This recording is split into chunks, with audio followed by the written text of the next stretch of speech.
Hello, everyone. I would like to say that if you like my content, you could subscribe, thereby help the channel to promote, and I will have more desire to improve and make quality content. There are already almost 1,000 of us.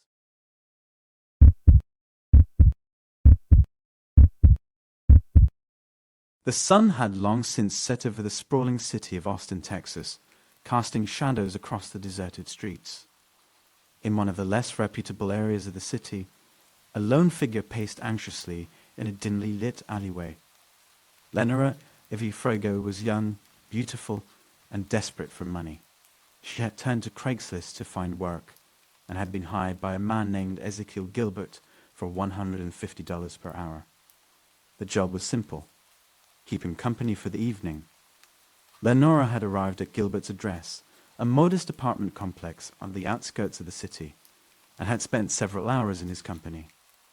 She had done nothing illegal or immoral, but when she declined Gilbert's advances and informed him that she would not engage in sexual activity with him, he became enraged. He demanded that she refund his money, but Lenora refused, knowing that she had done nothing wrong. As she fled the apartment, Gilbert followed her out into the parking lot, screaming obscenities and making threats. Lenora ran to a waiting car driven by Christopher Perkins, a friend who had agreed to pick her up when she called for help. As Perkins tried to drive away, Gilbert fired 4 shots into the car. Lenora was hit and died instantly, while Perkins was badly injured. The news of Lenora's death spread quickly, and the police were soon on the scene. Witnesses reported seeing Gilbert fleeing the scene in a panic, and it wasn't long before he was arrested and charged with murder. However, what happened next was shocking. The trial was a farce from start to finish. Gilbert's defense argued that he was simply protecting his property from theft, and the jury, made up of gun-toting Texans, bought it. The judge ruled that Gilbert was within his legal rights to use deadly force to prevent a crime, no matter how minor, and he was acquitted of all charges. The news of Gilbert's acquittal sent shockwaves through the community. People were outraged that a man could shoot and kill an innocent person and get away with it, all because of a loophole in the law. The case became a lightning rod for debate over gun rights and the limits of self-defense. In the end, justice was not served for Lenora Ifrego. Her family and friends were left to grieve for her, while Ezekiel Gilbert walked free. It was a stark reminder that in Texas, the right to bear arms often trumps the right to life itself. The case also served as a warning to others who might be tempted to turn to Craigslist for quick cash. The dangers of such transactions were all too real, and Lenora's tragic death was a stark reminder of the risks involved. In the years since Lenora's death, there have been calls for changes to the laws that allowed Gilbert to walk free. Some have argued that the right to self-defense should not be absolute, and that the use of deadly force should be reserved for cases where there is a clear and imminent threat to life. But for Lenora's family, there will never be true justice. They will always be haunted by the memory of her death and the senseless violence that took her life. It is a tragedy that could have been prevented, and a reminder that even in the land of the free, justice is not always served. My opinion? The tragic story of Lenora Ifrego and Ezekiel Gilbert is a stark reminder of the dangers of the gig economy and the need for greater protections for workers. It also highlights the need for reform of self-defense laws, which can too easily be used to justify violence and even murder. We must strive for a society where the right to life is valued above all else, and where justice is truly blind.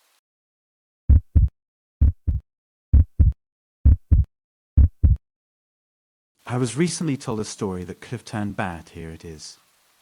It was a hot summer day when Anthony Curcio arrived at a park in Monroe, Washington. He was dressed in a blue jumpsuit and a construction hat, pretending to be a worker who had been hired to carry out some renovation work in the area. As he approached the armored truck parked nearby, his heart raced with adrenaline. He had been planning this heist for months, and now he was finally going to make it happen. Curcio was a former football star, but after an injury that put an end to his career, he became addicted to painkillers. His addiction eventually led him to a life of crime. He had never robbed an armored truck before, but he knew he had to do something big to make enough money to pay off his debts. He had posted an ad on Craigslist looking for 10-day laborers to help him with his construction work. He had told them all to wear the same outfit, a blue jumpsuit and a construction hat, just like his. This was a crucial part of his plan. He wanted the witnesses to describe the robbers as a group of construction workers, not just one man. As the armored truck driver approached, Curcio stepped forward and pepper sprayed him in the face. He grabbed 2 bags of cash and ran away. His 10 hired workers looked on in shock, unsure of what had just happened. Curcio disappeared into the woods, where he had stashed a bike and some other items he would need to make his escape. He rode the bike to a nearby river, where he had prepared an inner tube. He quickly inflated it and jumped in, floating away downstream. He had stashed his disguise and other evidence in a nearby bush, and he was feeling confident that he had covered his tracks well. Curcio had made off with over $400,000 in cash, but he knew he couldn't keep it all. He stashed a little over half of the money in a friend's safe and headed to Las Vegas with the rest. He partied hard for a few weeks, living the high life and enjoying his newfound wealth. But he knew it wouldn't last forever. The police were hot on his trail, and he was starting to feel the heat. He decided to return to Washington to lay low for a while, but it was too late. The police had already caught a break in the case. A homeless man had spotted Curcio stashing his gear in the woods during a test run, and had given the police his license plate number. They had also found the particle mask he had used to protect himself from the pepper spray. It was only a matter of time before they caught up with him. Curcio was eventually caught and sentenced to 6 years in prison. But he didn't let that stop him. He used his time in prison to turn his life around. He got clean, started working out, and even started a book club for his fellow inmates. When he was released, he became a motivational speaker, sharing his story with others who had struggled with addiction and crime. Anthony Curcio's story could have turned out much worse, but he turned his life around and made something positive out of his experience. He now uses his story to inspire others to make positive changes in their own lives. My opinion? Anthony Curcio's story is a reminder of the consequences of our choices and how they can shape our lives. His addiction to painkillers led him to a life of crime, but he ultimately chose to turn his life around and make a positive impact. It's never too late to make a change and use our experiences to inspire and help others.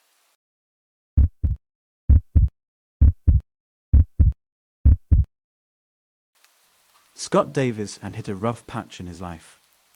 He had just broken up with his girlfriend and was looking for a new start. It was at this moment that he saw an ad on Craigslist that seemed too good to be true. A steady $300 a week and a place to live, all for watching a secluded farm in southeastern Ohio. The ad mentioned that over 100 applicants have responded to the job posting, so Davis could barely contain his excitement when he got a call telling him that he was one of the job finalists. Davis was ecstatic at the prospect of starting a new life. He couldn't believe his luck when he received the call inviting him for a final interview. He had no idea that his life was about to take a turn for the worse. After the final interview in a local restaurant, Davis climbed into the back of a white Buick, while his new employer, a heavy-set man named Jack, squeezed into the front seat. A burly teenager, whom Jack introduced as his nephew, was behind the wheel. As they drove, the road took them farther and farther away from civilization. Soon they were surrounded by dense woodland, and not long after, the Buick creaked to a stop on a secluded stretch of the dirt road. Jack told Davis that they'd left some equipment just down the hill, so Davis hopped out to help them carry it up to the car. That's what he was there for. But as they made their way through the dense underbrush, Davis heard the click of a gun hammer. As he spun toward the sound, a bullet shattered his elbow. He stumbled into the woods. Behind him, Jack cursed and fired round after round at his back. They all missed, and Davis spent his next hours creeping through the woods like a hunted animal, blood soaking his right side, never sure if Jack or his silent accomplice would be around the next bend. Davis was terrified and had no idea what was happening. He was in excruciating pain, and his only thought was to escape. He had no idea where he was, and he had no idea what was happening, but he knew that he had to keep moving. Long after sunset, Davis finally found his way to a rural house, where he pleaded with the owners to call the police. Over the next few days, the horrifying reality of the situation came to light. Jack was actually a man named Richard Beasley, who used his Craigslist ads to lure men into the woods to kill them. His nephew was 16-year-old Brogan Rafferty. Together, the two had already killed 3 men and buried their bodies in shallow graves in the woods. The authorities were able to catch Beasley and Rafferty, and they were both charged with the murder of 3 men. Beasley was sentenced to death, and Rafferty was sentenced to life in prison. Davis was lucky to have escaped with his life. The incident had a profound impact on Davis. It took him a long time to recover from the trauma of what had happened to him. He had never imagined that something like this could happen to him, and he struggled to come to terms with it. But eventually, Davis was able to move on with his life. He found a new job and started a new chapter in his life. The experience had taught him to be more cautious and to trust his instincts. He knew that he had been given a second chance, and he was determined to make the most of it. In the end, Davis was grateful for the experience. It had been a terrifying ordeal, but it had also taught him the value of life and the importance of cherishing every moment. He was determined to live his life to the fullest. My opinion. The story above serves as a reminder that we should always exercise caution when responding to job ads online and meeting strangers.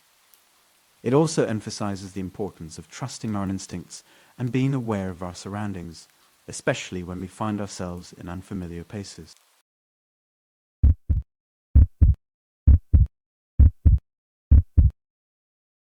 Morema Alejandra stood shivering at the Mesa County, Colorado bus station on August 11, 2011, waiting for her roommate, Luis Oliva, to pick her up. She had spent hours traveling from Denver, and the chilly morning air made her anxious to get home. But as the minutes ticked by, she became increasingly concerned.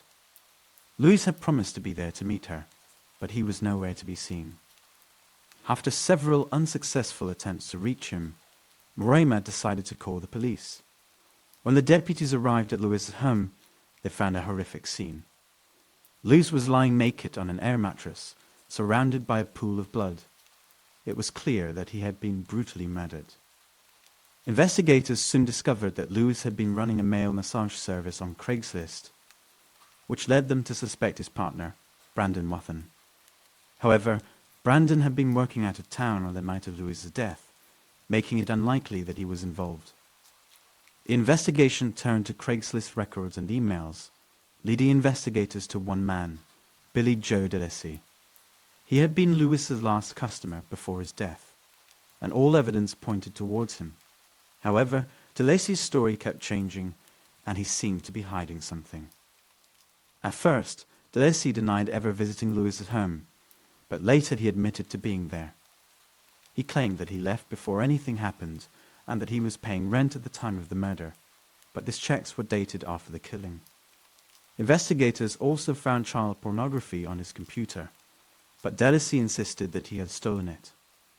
The trail of evidence led on, but in 2012, DeLacy was finally arrested in Pennsylvania and indicted for first-degree murder. However, the trial was not straightforward, and the defense argued that there was not enough evidence to convict DeLacy. They pointed out the inconsistencies in the prosecution's case and suggested that DeLacy was being unfairly targeted. As the trial went on, the tension in the courtroom mounted. Witnesses were called, evidence was presented, and arguments were made. The prosecution argued that DeLacy had killed Luis in a fit of jealousy, but the defense maintained that there was not enough evidence to prove this. Finally, after weeks of testimony, the verdict was reached. DeLacy was found guilty of first-degree murder and sentenced to life in prison without the possibility of parole. The courtroom erupted in cheers and applause as justice was finally served. Morema Alejandra was relieved that her roommate's killer had been caught and punished. She hoped that Lewis's death would serve as a warning to others involved in dangerous activities like Craigslist sex work. In the end, the case of Lewis Oliver's murder was solved, but the tragic event had left a lasting impact on the Messer County community. The investigation had been long and arduous, but the determination of the police and prosecutors had finally brought a killer to justice. My opinion: the story above highlights the dangers of engaging in risky behavior and the importance of being cautious when dealing with strangers online. It also shows the value of persistence and determination in the pursuit of justice.